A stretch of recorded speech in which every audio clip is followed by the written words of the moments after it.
What's happening, folks? You guys, I did some purples today. How are we feeling about the purples? Oh no! I left my bookmark in here. Look, it's a flower. This is a flower I put on this note card to be a bookmark. I'm super innovative like that. Neal Shusterman, welcome in. What's up, kids? Welcome to today's honest discussion on Neal Shusterman's Scythe. I am so excited to talk about this book. It is probably one of my favorite books I've ever read. So in order to really talk about this book today, I'm really gonna have to structure out this video because this book is so good and complex in so many ways that I'm gonna need to actually try and pull myself together in order to explain this fully to all of you. So we're just gonna start with our disclaimers. This is a YA book. That means we judge it on YA standards. We don't wanna go in with other expectations and come out of it disappointed because we were expecting a rom-com. And of course, second of all, YA is a genre, not a restriction. It's phenomenal. I truly recommend. My name's Katie. Let's get down to business. To defeat the Hun. First off, for anybody here who has not read it before and wants to know if they should read it, clicked on this video because you just want to know, Hey, is this a book I should read? your answer is yes. The answer, yes. Just go read it, come back, we can discuss. But of course, before we jump into spoilers, I do want to give you all a little summary of what this is about. It is a futuristic YA novel. Hold on. Do not click off this video. This is not some other Maze Runner Divergent Hunger Games situation. It does have elements that remind me of that, but it is very much its own piece. Okay, so gentle summary for you guys. Scythe takes place in a futuristic world where death has been eliminated. People, we don't die anymore. If we die, we're called dead-ish, and then we go and we get revived. If you're sitting here like, But what if you're like beheaded? yes, you can also get revived from being beheaded. So the problem with death being no longer an issue is that the population, it's exploding. We need to trim that down. So in order to keep the population under control, there is a group called the Scythedom. It's the only branch of government that exists anymore. And they go around and they glean people, which is killing them, but they call it gleaning because it isn't like murder. Murder doesn't exist anymore. We're just cutting down the population a little bit, no emotions involved. Our story follows two teenagers by the names of Citra and Rowan who get recruited to be apprentices to become scythes. There's some amazing villains in this book, some amazing lead characters, some amazing mentor type characters. I really don't want to tell you more because I really think we need to talk about the characters in a spoiler section because they're that good and they change that much throughout the book. The development, Spectacular. you know what, guys, we're really on a roll here. I feel like I was doing a lot of honest discussions where I was critiquing a lot of things not being developed enough. This book develops it. We're good. There's like 0.5 things I have a problem with in this book. We'll get to that shortly. Let's move on to spoilers.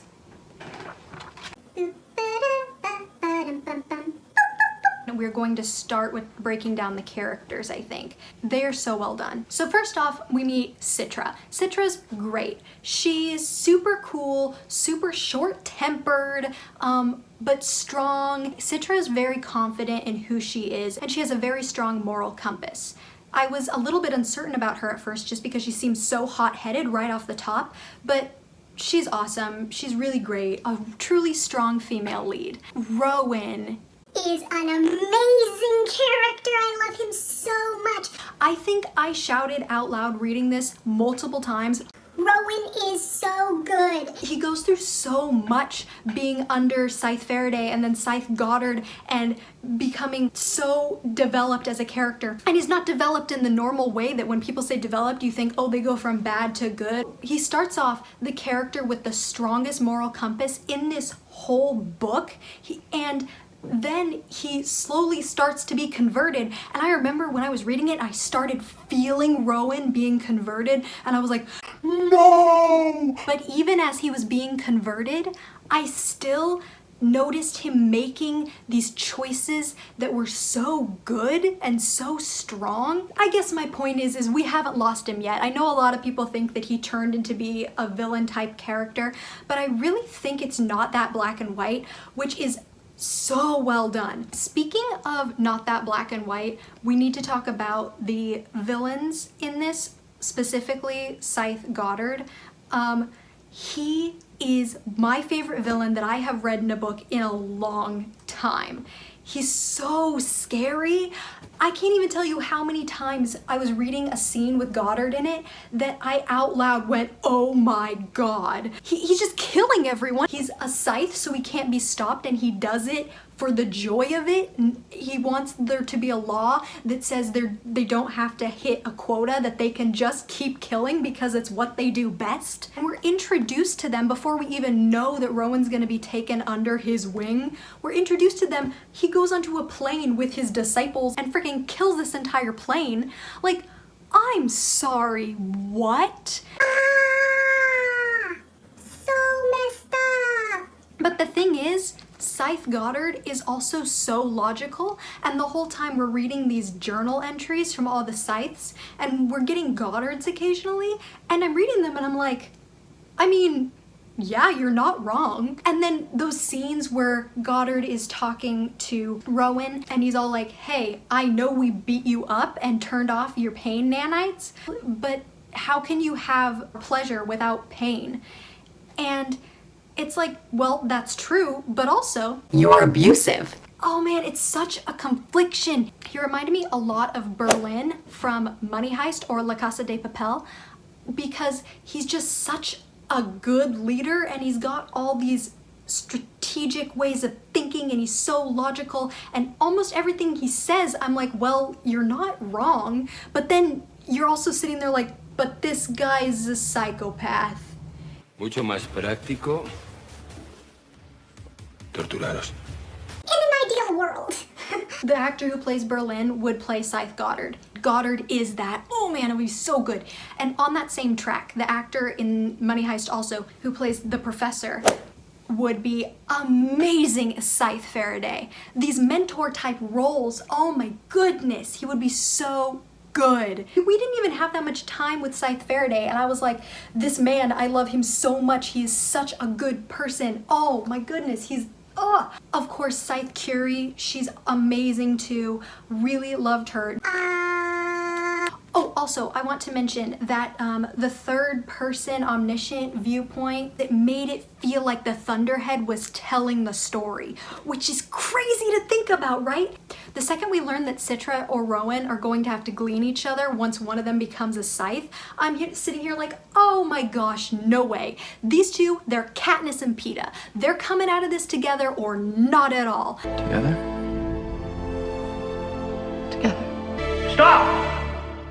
These two, like, honestly, what a pair.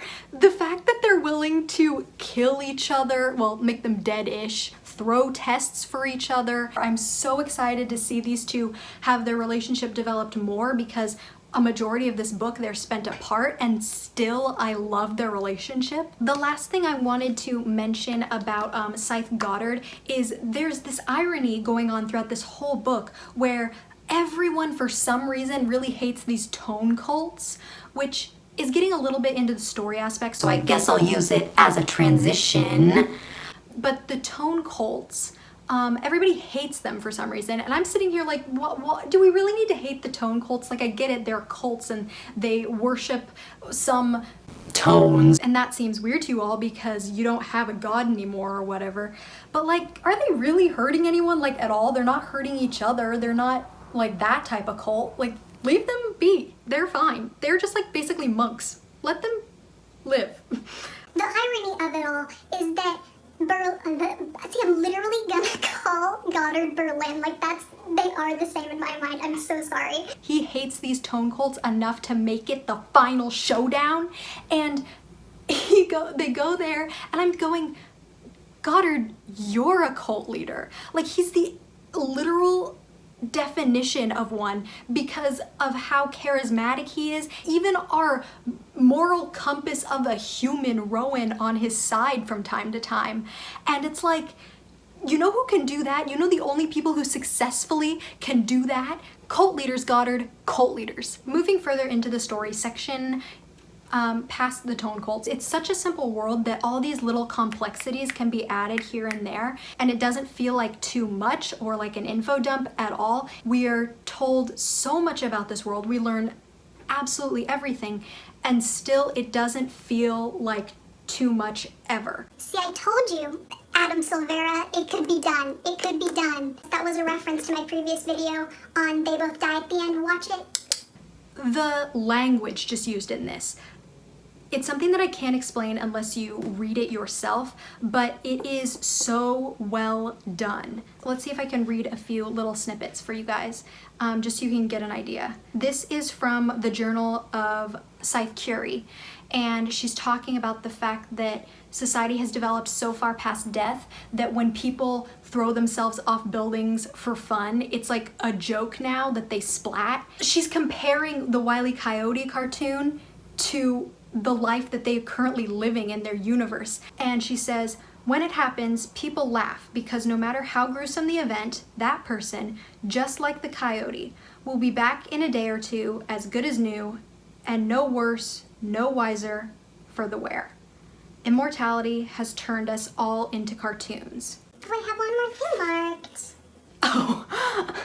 Oh, so Neal Shusterman, I can hear his voice in this, his own commentary about today's society, because we have that whole ordeal at the end where Fire ends up killing all those scythes. Well, we all know that Rowan was involved, but Fire was very much involved, and they're debating on whether or not they should eliminate the use of fire from the scythedom, and one of them goes, I will not have my right to bear arms trampled upon. Every one of us should have the freedom to use flamethrowers, explosives, and any other incendiary device.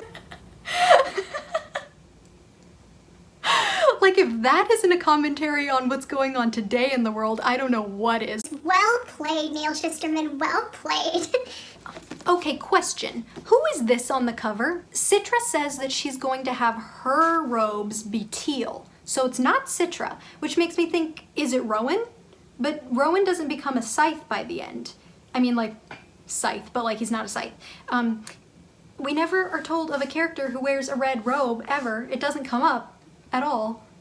And I would like to know who it is, because red seems like it would be kind of looked down upon also, the same as black, because red is the color of blood, and they don't like to acknowledge that they're killing. It's gleaming, remember, it's gleaming. Also, other question. When you glean someone, where does the body go? Is it someone's job to come and collect the bodies? I don't think that was ever talked about. If it was mentioned and I missed it, let me know, because it's a question I still have floating in my head.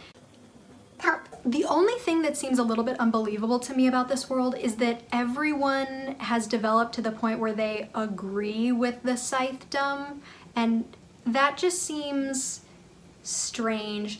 I've seen many representations of futuristic worlds where we all start fresh again, you know? We're all trying again, but humanity always makes the same mistakes. So it's like, you're telling me we developed to a point where people just don't have conflict anymore? I understand that there's like nanites in them that keep them from getting depressed or too angry, which is something in itself.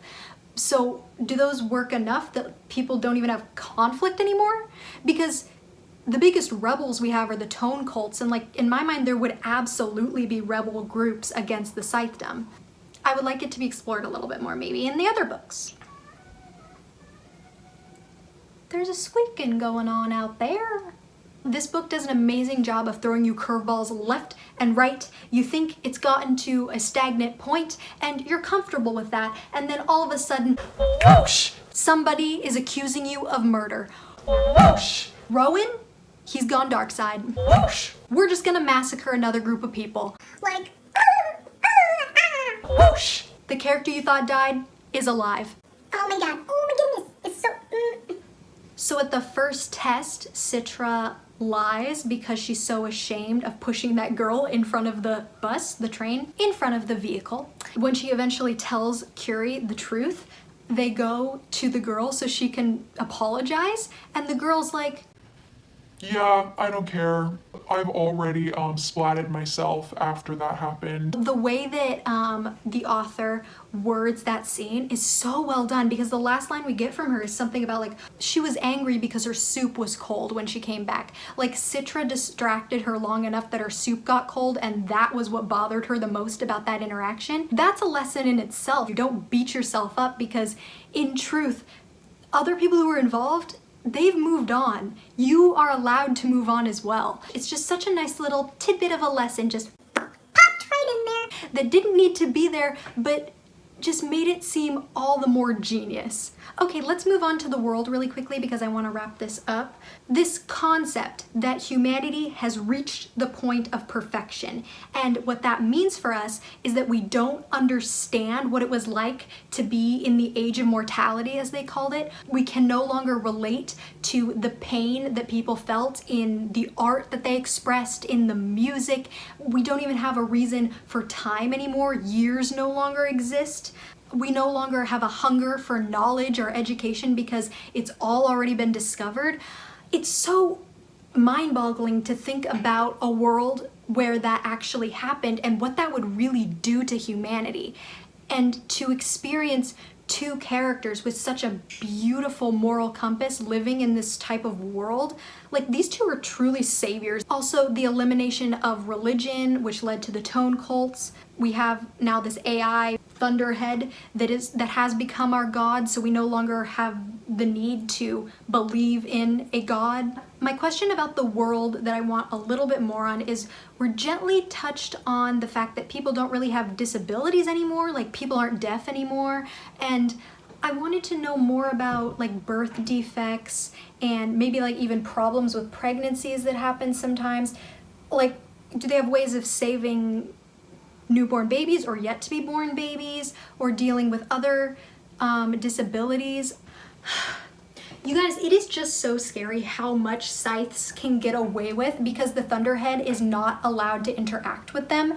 And not even just that, like Goddard, for example, he can do whatever he wants because he kills his witnesses. There's no way out, which is why, like, yeah, you can argue what Rowan did was like probably not the best morally, but like also there was zero other escape. And I think if you really think about yourself in that situation, like, how would you have reacted, you know?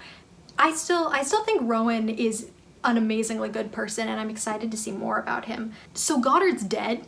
He was an excellent villain and he was only in one book. There's 2 other books to come. Who's gonna be our villain? I hope we have some other amazing villains to come out of these books. That's something to look forward to. Oh, I will really love that. All right, last question is, why can't people volunteer to be gleaned? I get why they don't want people to use it as a suicide method, but you know how in the Hunger Games, she volunteers. Of course you do, everybody knows that. And there's a quota, it's not like they have to glean certain people. So why can't they just glean whoever would rather be gleaned? I don't know. So the next book is called Thunderhead, and I'm super excited about that because right now I am not afraid of the Thunderhead, but the more I thought about it, I think I could be afraid of the Thunderhead. for some reason thought I heard the Thunderhead as a female voice. I'm not sure if that's specified or not, but I really imagined her like Allie from The 100. And oh man, if you've seen Allie from The 100, that is some messed up stuff, some really scary stuff. She's hard to shut down. Like killing 6.5 billion people to solve overpopulation. The goal isn't everything, Allie. How you reach the goal matters too. And right now, I feel like the Thunderhead is kind of a friend, but the more I think about it, I'm a little bit scared that she may be going down an Allie path just because I know that that's a path that could be done in a futuristic world because I've seen it and it's scary. This has been an honest discussion on Neal Shusterman's Scythe. Please read it. It is absolutely one of my top 10 books ever. I loved it so, so much, and I'm so excited to move on to the next book. All right, guys, can't wait to see you in the next video. Follow me and all my links in the description. Don't forget to subscribe. Leave me some comments. I would love to hear your thoughts because I truly enjoyed this book so much and there's so many complexities that I probably missed, so enlighten me. My name's Katie. This has been so fun. I look forward to seeing you all next time. Bye!